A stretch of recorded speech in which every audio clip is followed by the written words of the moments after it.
Hello everyone, hi, I'm the Cuban assassin, Richie Acevedo, and this is Cuban's Corner, exclusively on WrestleHustle.com, YouTube, and also in West Virginia Championship Wrestling and West Virginia Pro Wrestling. Hi fans, this week, I'm sorry, I had to apologize for not being on last week. I've been kind of snowed in where I live at here in West Virginia, and I do apologize for that, and I had some other things to tend to.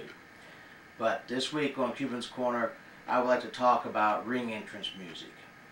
A lot of people always have the question of who had the first ring entrance music.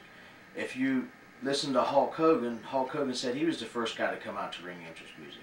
If you listen to Sergeant Slaughter would say he was the first guy to come out to ring entrance music.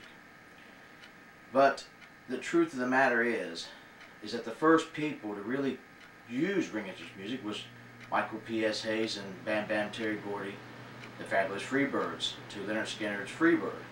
They were the first to come out to rock and roll ring entrance music, which started a trend. Sergeant Slaughter came out to United States Marine Corps hymn. Of course, Hulk Hogan came out to Eye of the Tiger after Rocky III premiered, which was the theme song for Rocky III.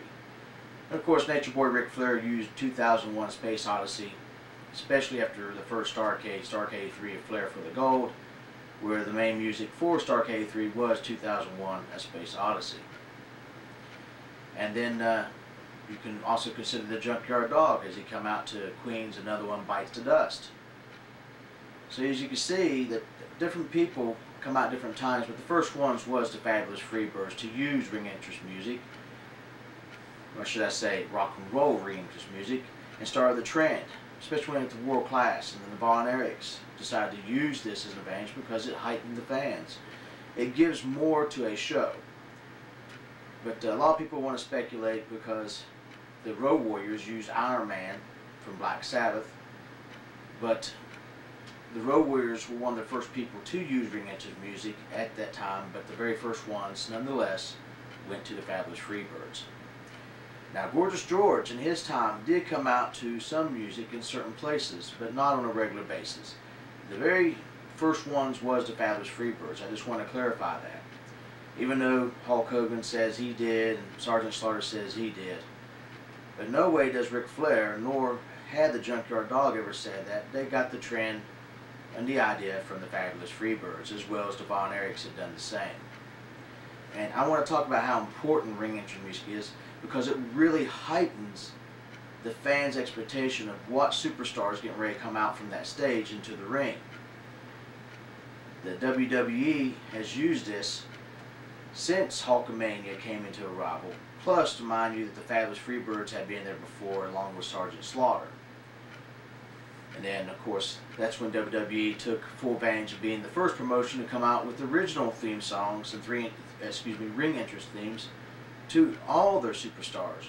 They changed Hulk Hogan's to the Real American, which originally was the US Express, which was Barry Windham and Mike Rotunda. But then Hulk Hogan took over since Mike Rotunda and Barry Windham split up, and Barry Windham went to the NWA and Mike Rotunda went to Florida Championship Wrestling.